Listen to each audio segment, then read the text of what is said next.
नमस्कार दोस्तों। जी हाँ दोस्तों, स्वागत है आपका हमारे YouTube चैनल पर स्वास्थ्य कंप्यूटर एजुकेशन। इसके अंतर्गत हम बात करने वाले हैं एक्सेल बेसिक की। जी हाँ दोस्तों, बेसिक एक्सेल के अंदर हम किस प्रकार से बेसिक फॉर्मूला यूज़ कर सकते हैं। पहला फॉर्मूला हमने अभी आपको पिछले वीडियो में बताया था मैक्सिमम का, और अब हम बात करने वाले हैं मिनिमम का। हमारे पास एक रेंज दे रखी है। जी हाँ दोस्तों, रेंज के सारे अपने इस रेंज में से मिनिमम और मैक्सिमम वैल्यू का चयन करते हैं। जी हाँ दोस्तों, पिछले वीडियो में अभी मैंने आपको बताया मैक्सिमम कैसे निकालते हैं। मैक्सिमम वैल्यू निकालने के लिए आपको मैक्स फॉर्मूला यूज़ करना है और डेटा रेंज देनी होती है। डेटा रेंज दे दी मैंने A18 से लगाकर A31 तक और एंटर कर दिया, तो ये मेरी हाईएस्ट वैल्यू आ गई। जी हाँ दोस्तों, तो हाईएस्ट वैल्यू के सारे आप फॉर्मूला यूज़ करोगे, यानी आपकी जो डेटा रेंज है इसमें से सबसे हाईएस्ट वैल्यू को निकाल के यहाँ पर आंसर शो हो गया है। अभी इसी प्रकार से हम बात करने वाले हैं मिनिमम की। जी हाँ दोस्तों, सबसे कम वैल्यू कौन सी, सबसे छोटी वैल्यू कौन सी, सबसे छोटा रैंक कौन सा है, यह देखने के लिए आपको मिनिमम वाला फॉर्मूला यूज़ करना है और डेटा रेंज देनी है।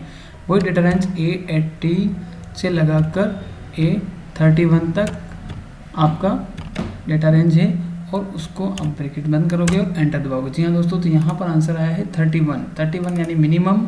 A18 में से A31 से आपका सबसे छोटी रेंज वाली जो वैल्यू है वो आपके सामने प्रदर्शित हो गई। यानी आपके सामने ये कुछ नंबर्स दे रखे हैं। नंबर मैंने सबसे पहले क्या निकाला, मैक्सिमम निकाला, उसके बाद क्या निकाला, मिनिमम। जी हाँ दोस्तों, इसी प्रकार से ये जो नंबर्स दे रखे हैं, ये रैंक दे रखी है, इस रैंक में से एवरेज निकालना है, यानी औसत निकालना है। तो औसत निकालने के लिए आप फॉर्मूला यूज़ करते हैं एवरेज का। जी हाँ दोस्तों, तो यहाँ पर आप फॉर्मूला यूज़ कर रहे हैं एवरेज। और एवरेज आप कहाँ से निकाल रहे हो, यानी रेंज कौन से दे रहे हो, तो रेंज यहाँ पर मेरी शुरू हो रही है A18 सेल से लगाकर A31 तक मेरी रेंज शुरू हो रही। बीच में आपको लगाना होगा कोलन और A31, फिर ब्रैकेट बंद, एंटर। जी हाँ दोस्तों, जैसे आप एंटर दबाओगे आपका एवरेज शो हो जाएगा, और यहाँ पर मेरा औसत आया है, यानी यहाँ पर मेरा एवरेज आया है 55। जी हाँ दोस्तों, 55 मैंने यहाँ पर निकाला है औसत। आपके सामने जो कुछ नंबर्स दे रखे हैं, ये नंबर आपके क्या बता रहे हैं, इन नंबरों का औसत वैल्यू कितनी है, 55। यहाँ पर 55 शो हो गया है एवरेज फॉर्मूले के साथ।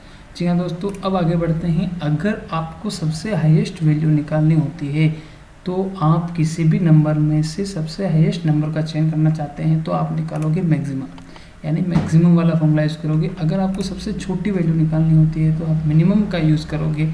लेकिन अगर आपको यहाँ पर रैंक नंबर से निकालनी होगी, यानी सबसे हाईएस्ट निकालनी होगी, सेकंड हाईएस्ट निकालनी होगी, यानी ऊपर से दूसरे नंबर पे कौन है हाईएस्ट में से, और अगर आपको सबसे कम निकालनी है और छोटी निकालनी सबसे लोएस्ट कौन सी है, तो आप इस प्रकार से फॉर्मूला यूज़ कर सकते हो लार्ज और स्मॉल का। जी हाँ दोस्तों, तो अपन सबसे पहले लार्ज का यूज़ करते हैं। लार्ज का और मैक्सिमम का एक ही काम होता है कि मैक्सिमम के साथ अपन सबसे हाईएस्ट वैल्यू निकाल सकते हैं, लेकिन लार्ज के साथ आप लोएस्ट में से रेंज दे सकते हो। रेंज किस प्रकार से, यानी कि अगर आप हाईएस्ट निकाल रहे हो तो आप एक नंबर की हाईएस्ट कौन सी है, फिर दूसरे नंबर पे हाईएस्ट कौन सी, इस प्रकार से निकालना चाहते हो तो आप फॉर्मूला यूज़ करते हो लार्ज का।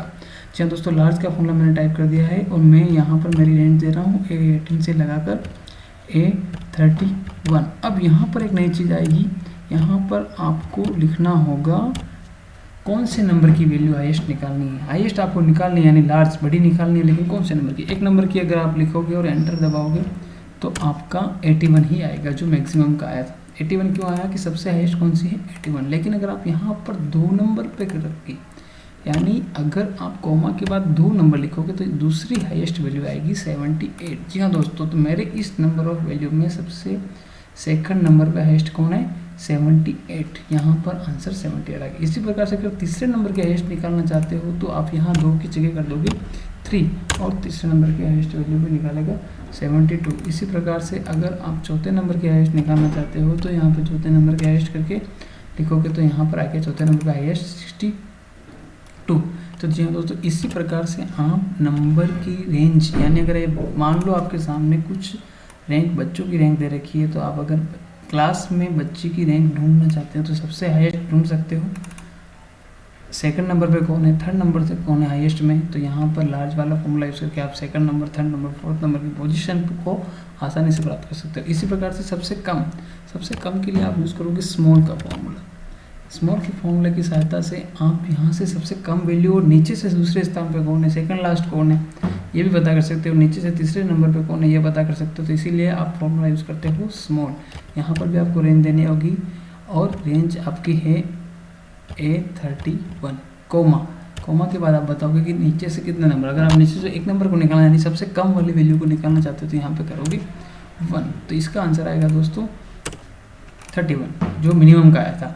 मिनिमम का 31 आया था, उसी प्रकार से 31 आ गया स्मॉल का, क्योंकि आपने स्मॉल में नंबर 1 लिखा। अगर आप यहाँ पर नंबर 2 लिखोगे तो नीचे से दूसरे नंबर पे है 35, आपकी डेटा रेंज में नीचे से दूसरे नंबर पे है 35, तो आ जाएगा 35। अगर आप यहाँ पर लेना चाहते हो तीसरा नंबर तो यहाँ पर नीचे से तीसरा नंबर है 39।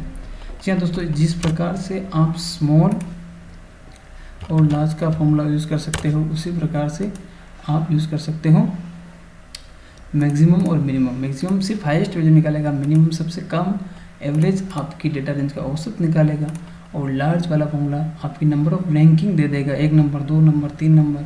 और स्मॉल का फॉर्मूला आपके नंबर ऑफ रैंकिंग देगा, लेकिन वो सबसे कम वैल्यू, सबसे कम, सबसे नीचे कौन सी है, उसके बाद सेकंड लास्ट कौन सी है, उसके बाद सबसे कम कौन सी है, आप स्मॉल के जरिए ले सकते हो। और लार्ज के जरिए सबसे हाईएस्ट कौन सी है, सबसे, और उसके number of highest second number पर कौन है, थर्ड नंबर पर कौन है, आप आसानी से कर सकते हो। जी हाँ दोस्तों, वीडियो को एंड तक देखने के लिए बहुत बहुत धन्यवाद। अगर अभी तक आप इसी वीडियो और भी देखना चाहते हैं तो हमारे चैनल को सब्सक्राइब जरूर करें और शेयर करते जाएं और लाइक करना नहीं भूलें।